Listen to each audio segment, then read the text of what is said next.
Oke, sebelumnya bismillahirrahmanirrahim. Assalamualaikum warahmatullahi wabarakatuh.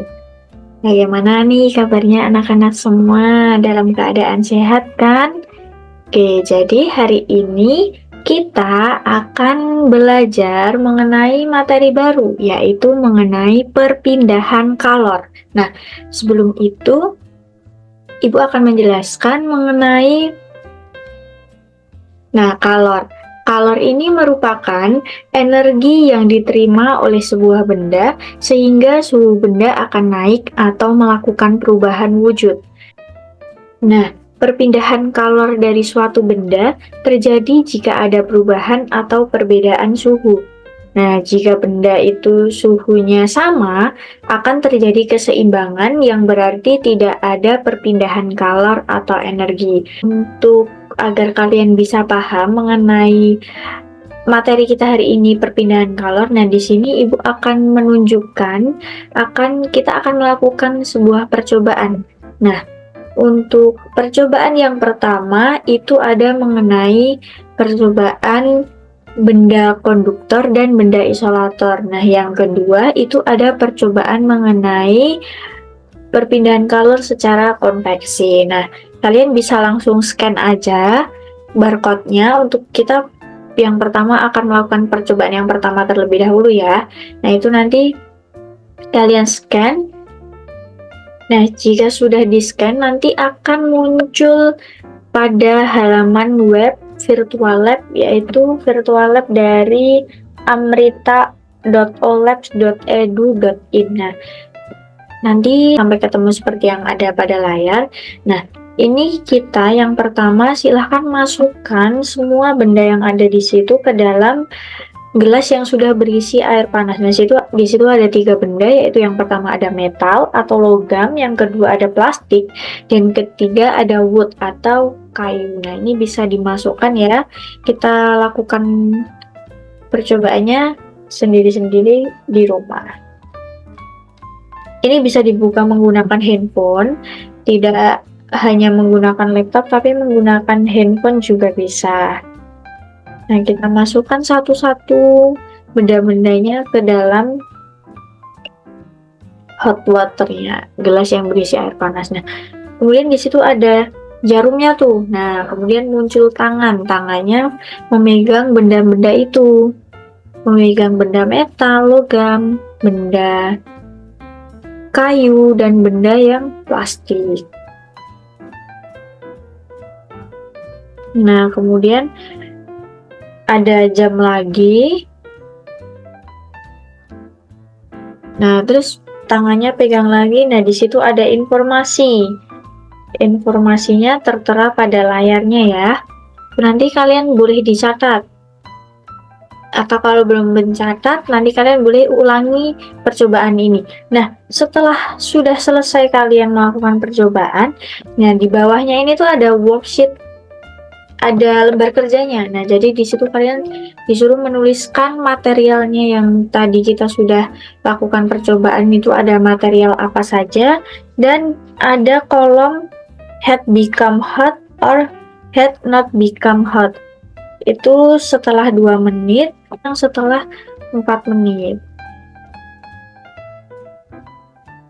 Nah, di situ nanti kalian silahkan tuliskan informasi yang sudah kalian dapat ya.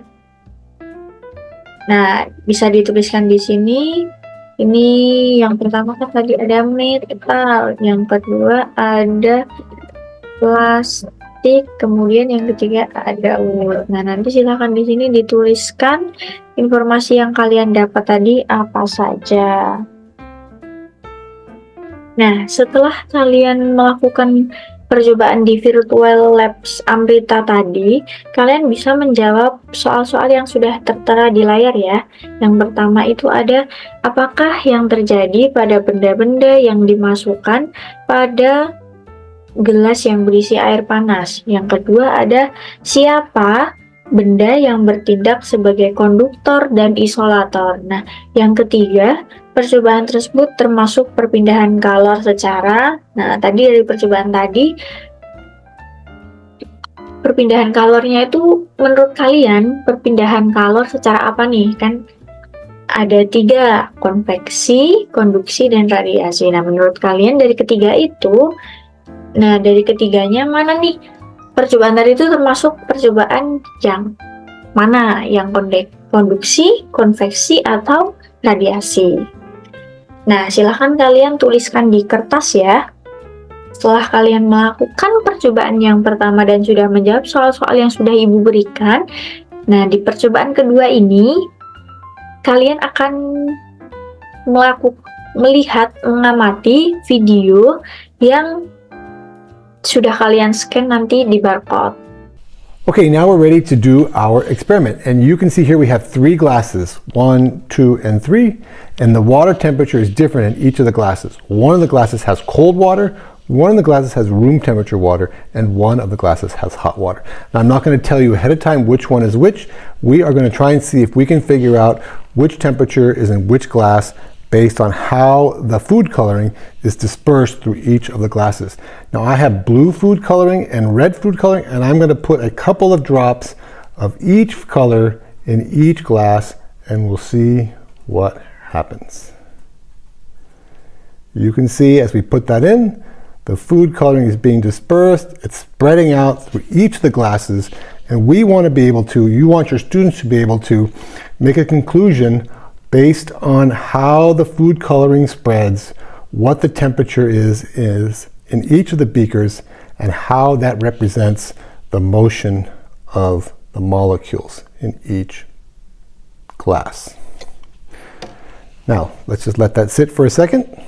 All right, now we look at the results of our experiment, and you can see in each glass the colors have spread differently. In this glass, the colors have not spread very much. In this glass, the colors have spread, dispersed, and mixed quite a bit with the water, and in this glass, it's basically right in the middle. And that shows us that in this glass, the water molecules are not moving very quickly. This is our cold water. In this glass, the molecules are moving a little bit because this is our warm water, and in this glass, the water molecules are moving very quickly relative to the other 2 glasses, and you can see that because this is the highest temperature, and this is the glass in which the colors have dispersed and mixed the most. Nah, setelah kalian sudah melakukan pengamatan pada video tadi, Ibu minta kalian untuk menuliskan hasil pengamatan kalian pada tabel yang ada di layar. Nah, itu yang pertama ada gelas. Gelasnya ada gelas air panas, gelas air biasa, dan gelas air dingin. Kemudian silahkan kalian tuliskan penyebaran warnanya seperti apa, penyebaran warnanya bagaimana. Dan bisa nih menjawab pertanyaan. Yang pertama, apa yang terjadi dengan penyebaran warna pada gelas A, air panas, gelas air biasa, dan gelas air dingin. Kemudian dari percobaan tersebut yang sudah dilakukan oleh yang di video tadi, bapaknya tadi, percobaan tersebut termasuk perpindahan kalor secara apa nih? Secara konduksi, secara konveksi, atau secara radiasi. Nah, silahkan kalian tuliskan percobaannya termasuk perpindahan kalor secara apa.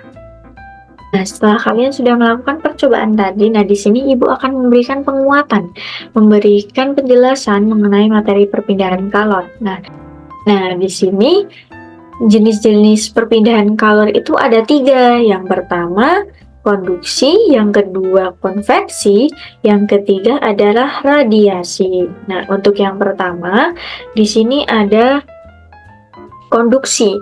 Konduksi merupakan perpindahan panas melalui suatu bahan tanpa disertai dengan perpindahan partikel-partikel pada bahan tersebut. Nah, bisa kalian lihat pada simulasinya, di situ ada besi yang dipanaskan menggunakan api. Nah, di situ partikel yang ada pada besinya itu akan membentur partikel lainnya, sehingga partikel yang terkena benturan akan bergetar makin cepat, akibatnya suhu akan menjadi makin tinggi.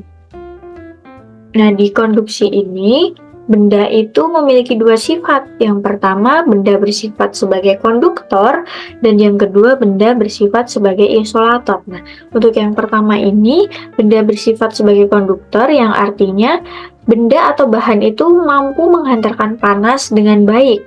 Contohnya seperti tadi, logam.